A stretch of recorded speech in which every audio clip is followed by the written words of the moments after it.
Yang kedua, syirkah akad. Nah, ini syirkah yang akan kita bahas. Akad antara dua pihak atau lebih dalam pekerjaan dan atau modal atau keuntungan.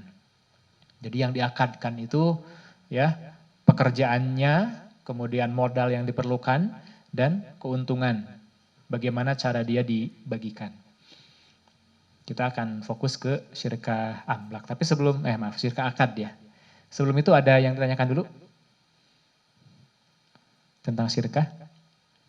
Pembagian garis besarnya ada dua ya. Amlak dengan syirkah akad. Ada yang sudah pernah bersyirkah di sini? Ada? Pak, lagi syirkah Pak? Ya? Oh, sedang syirkah. Ya. Saya juga pelaku syirkah. Saya sekarang tengah menjalankan dua usaha syirkah. Ya, yang satu main di alat kesehatan, satu main di alat-alat olahraga. Nah, dua-duanya syirkah. Itu. Syirkah amlak juga, nah nanti kejadian. Syirkah amlak. Siapa yang sudah menikah? Udah? Belum Pak? Masya Allah. Waktu awal menikah, ya pasangan bawa aset sejumlah tertentu. Lama sekali ya menjalani pernikahan misalkan sudah 5-10 tahun. Hartanya nambah atau berkurang biasanya? Nambah kan? Nah harta yang bertambah itu milik siapa? Milik suami apa milik istri? Bersama. Nah ada yang milik suami, ada yang milik istri, ada yang milik bersama. Nah ini harus betul-betul perhitungannya. Harus rapih, kenapa? Ini nanti jadi sengketa. Jadi sengketa. Jangan-jangan ada harta milik istri yang tanpa sengaja diambil sama suami. Ya. Karena harta istri. Harta suami, harta istri.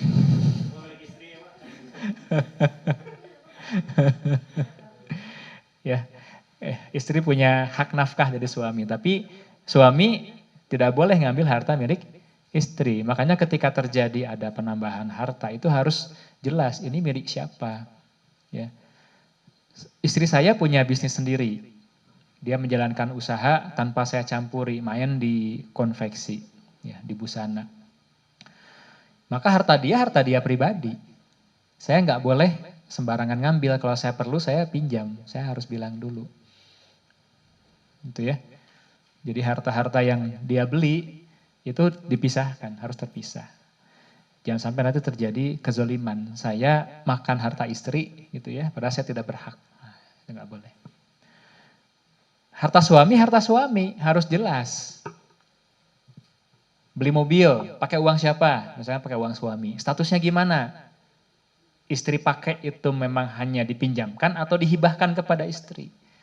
Jangan-jangan ada ikrar hibah dari suami untuk istrinya. Berarti kalau itu sudah berpindah.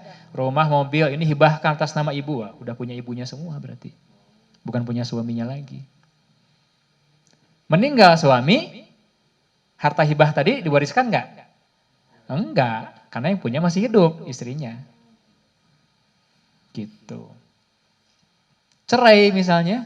Nah, harus jelas mana harta milik masing-masing, mana harta yang gonogini. Kalau dalam hukum positif semuanya gonogini. Ya, kalau di Islam nggak begitu. Harta gonogininya jelas, yaitu apa-apa yang diusahakan berdua. Nah, misalkan beli mobil patungan, pakai masing-masing nyumbang, nah itu jadi milik berdua. Hanya itu yang harus dibagi sesuai dengan aturan syirkah amlak. Gitu. Yang lainnya udah milik masing-masing. Udah gitu belum di rumah?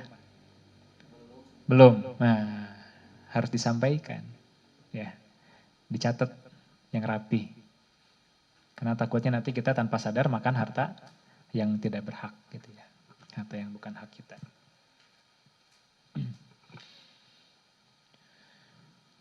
Ya, oke.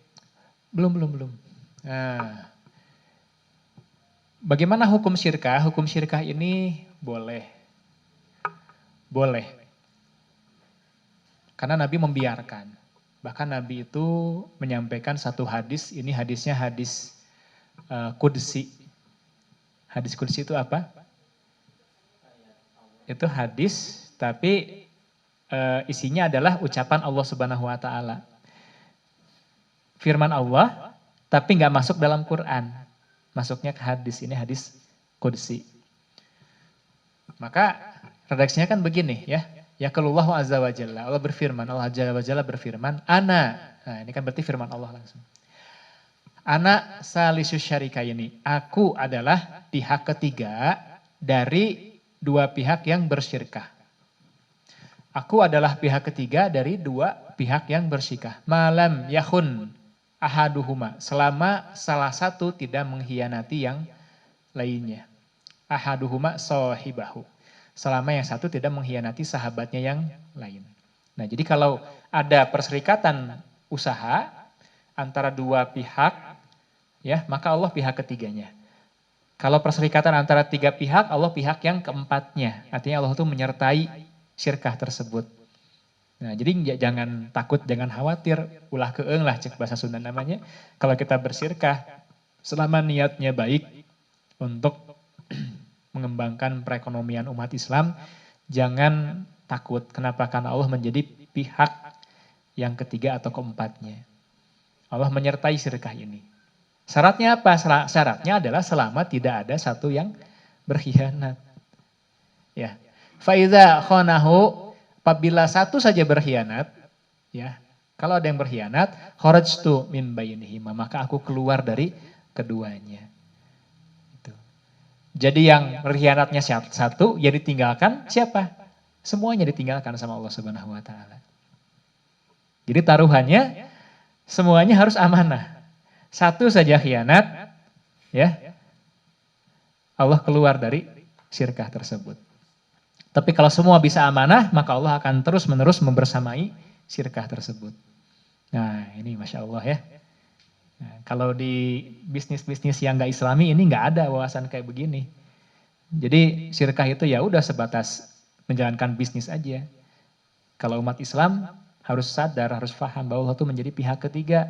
Pihak ketiga berarti ikut mengawasi, ikut menilai, ya, menyaksikan bagaimana tumbuhnya satu perusahaan tersebut, bagaimana operasionalnya, Allah menyaksikan semuanya dan menyertai. Satu aja berkhianat, ya udah, Allah keluar dari sana. Nah, ini taruhannya begitu. Maka pastikan kalau mau bersyirkah, ya semuanya punya niat untuk amanah. Jangan sampai ada satu yang tidak amanah. Karena dimanapun juga yang namanya berorganisasi atau berkelompok,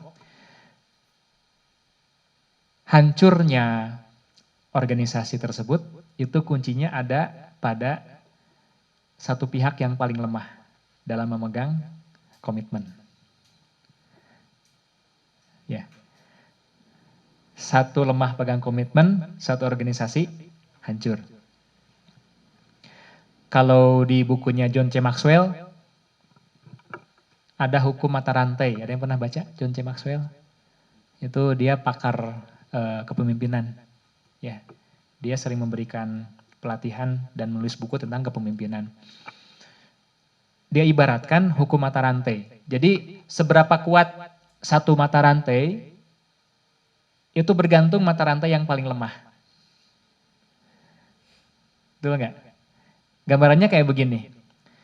Mata rantai itu kan terdiri dari apa? Rantai itu terdiri dari beberapa mata rantai kan. Misalkan ada 10 mata rantai, saling mengikat satu sama lain. Ya. Nah, misalkan semua mata rantai kuat menahan beban sampai 100 kg masing-masing mata rantai. Tapi ada satu mata rantai yang hanya kuat nanggung beban 10 kg. Maka rantai itu berapa kekuatan maksimalnya? 100 kg apa 10 kg? 10 kg. Karena percuma yang lainnya mata rantainya kuat-kuat, tapi gara-gara satu mata rantai itu yang lemah, ya putus. Seperti itu.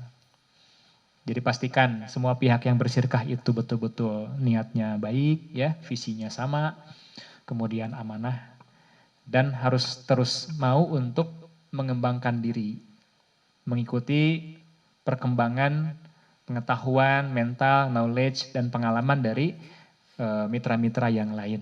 Saya banyak menyaksikan di beberapa syirkah itu, ketika usaha itu terus berjalan ya, semakin besar, masalahnya kan lain lagi. Pas mulai dengan pas sudah stabil kan beda lagi. Pas stabil terus mau grow kan beda lagi masalahnya. Maka pengetahuan ownernya juga harus di-upgrade, mentalnya harus di-upgrade. Ya.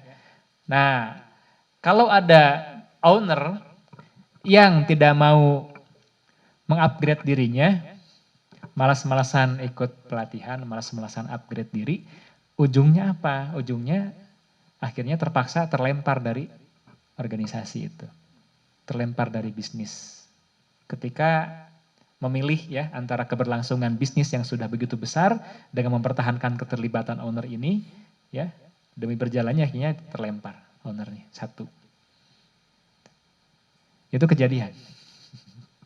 Ya, jadi kalau syirkah itu selain niat awalnya harus bagus, harus siap untuk tumbuh bersama, berkembang bersama. Ada yang telat bertumbuh, telat berkembang, ya nasibnya akan terlempar. Pasti akan begitu. Gitu ya.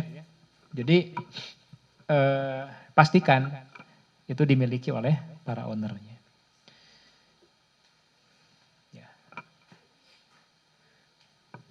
Berikutnya kita masuk ke ketentuannya. Tadi tentang hukumnya ya. Hukum syirkah itu boleh, bahkan kita merasa lega karena Allah menjadi penyerta kalau kita bersyirkah. Ya. Dan syirkah itu pun punya kelebihan-kelebihan. Karena apa? Karena tidak semua pelaku usaha yang berbakat punya modal, betul nggak? Banyak diantaranya ide-ide itu bermunculan dari pengusaha baru yang modalnya cekak.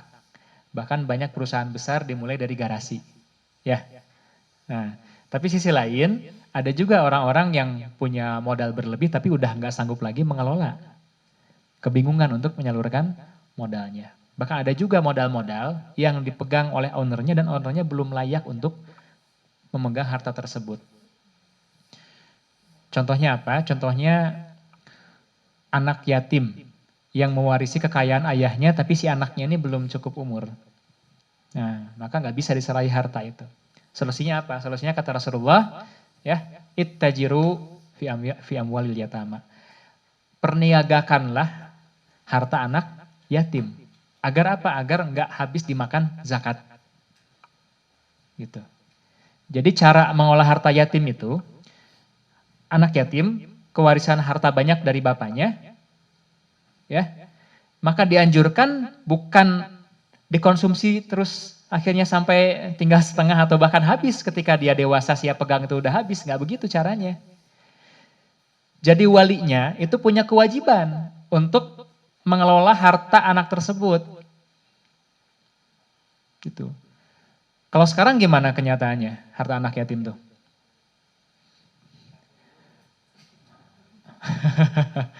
Yang wajib untuk menafkahi kan siapa? Wali, siapa? Paman pertama ya, pamannya. Nah, maka harta waris jatah anak yatim tersebut diserahkan kepada pamannya. Tapi kebanyakan orang-orang sekarang itu, ya sudah dihabiskan saja. Anak itu mau sekolah, ya udah pakai sekolah gitu kan. Atau sewaktu-waktu pamannya perlu, ya pinjem dulu, terus lupa nggak dibalikin. Atau alasannya saya kan biar anak yatim. Nah ini hitung-hitung ujroh, hitung-hitung gaji saya gitu ya. Akhirnya apa? Nyusut itu harta. Nyusut. Sampai habis. Anaknya dewasa, apalagi misalkan belum beres sekolah, harta udah habis kan bingung. Jadi dianjurkan itu bagaimana? Harta anak yatim tadi serahkan kepada walinya, salah satu walinya yang pandai mengelola harta. Disirkahkan dalam kegiatan bisnis. Nah keuntungannya nanti dibagi antara walinya tersebut dengan jatah si anak yatim. Jadi hartanya enggak musnah, enggak habis dikonsumsi atau dimakan sama zakat. Gitu. Ya. Di keluarga ada anggota keluarga anak yatim yang tajir gitu tapi nggak bisa ngurus harta. Ada. Nah kalau ada itu kewajiban walinya untuk mengelola harta tersebut. Saya pernah dimintai konsultasi sama keluarga seperti itu. Asetnya banyak gitu. Asetnya banyak. Ya, tapi karena gak ngerti, rumah jatah seorang anak yatim tadi itu didiami sama pamannya. Terus-terusan. Ya, dan gak memberikan sumbangsi positif kepada si anak yatimnya. Padahal harusnya dikelola atau pamannya nyewa di situ, sewanya untuk si anak tersebut atau direntalkan, disewakan kepada pihak lain. Ya. Nah, jadi bisa jadi satu saat kita pun nggak ada pilihan kecuali bersirkah. Misalkan tadi ya, kita harus menjadi wali dari seorang anak yatim yang membawa harta. Maka anjurannya jangan dihabiskan dengan konsumsi, tapi diniagakan. Pastikan dalam perniagaan yang aman. Nah, kasihan kan, diinvestasikan ternyata hancur, habis. Kasihan. Ya, jadi serahkan kepada walinya yang amanah, yang bisa mengelola harta tersebut. Ya, nah, jadi mau nggak mau, siap nggak siap, kita akan bersentuhan dengan yang namanya syirkah. Jadi ya harus paham tentang syirkah meskipun kita belum ada rencana untuk bersyirkah. Apalagi yang sedang jalan bersyirkah. Ini sebagai pengingat lagi ya. Nah, lalu dalam menjalankan kegiatan syirkah, dalam kerja sama bisnis itu ada ketentuan-ketentuannya. Ya. Ada rukunnya dan ada syaratnya. Pertama ada rukun, kedua ada syarat. Apa rukun itu? Ya. Rukun itu sesuatu yang wajib ada. Kalau tidak ada itu maka nggak ada, dianggap tidak ada kontrak syirkahnya. Harus ada, mau nggak mau kalau rukun. Ya. Itu namanya rukun. Dalam nikah ada rukun. Apa rukunnya? Mempelai laki-laki, mempelai perempuan. Ya udah nikah tuh belum? Udah pernah nikah belum? Yang belum nggak apa-apa, nggak tahu. Tapi yang udah nikah, lupa. Yang belum nikah mau nikah nggak? Harus tahu rukunnya. Makanya harus tahu rukunnya. Rukun nikah itu apa aja? Laki-laki. Nah, dua mempelai. Ya. Ya, terus? Ijab kabul. Oke. Penghulu itu termasuk rukun atau bukan? Bukan. Nah. Kayaknya bukan. Gak yakin, berarti harus diulang lagi. Jangan-jangan diulang lagi. Ya. Ada kedua mempelai, ada wali nikah, ya wali si wanita, dan ada ijab kabul, ya. Nah, mahar juga termasuk, ada mahar, ada ijab kabul. Itu rukun dari pernikahan. Salah satu nggak ada, sah nggak nikahnya? Nggak sah. Ya. Yang namanya nikah itu akad. Syirkah juga akad. Nah, rukun syirkah juga ada. Bukan hanya dalam pernikahan, dalam syirkah juga ada rukunnya. Apa aja rukunnya? Pertama, dua pihak yang berakad. Dua pihak yang berakad. Gitu. Harus ada pihak-pihaknya. Salah satu nggak ada, nggak bisa melangsungkan akad syirkah. Dan bukan hanya ada dua pihak yang berakad, tapi dua pihak itu pun harus memenuhi syarat. Syarat yang mengizinkan dia boleh melakukan akad syirkah. Yaitu apa? Dia sudah punya ahliyatut tasarruf dalam istilah fikihnya, itu punya keahlian, punya kecakapan atau kepantasan untuk melakukan tasarruf atau tindakan hukum terhadap harta. Gitu. Nah, ini panjang nih kalau dibedah nih. Yang pertama ini punya kecakapan untuk melakukan tindakan hukum terhadap harta. Nah,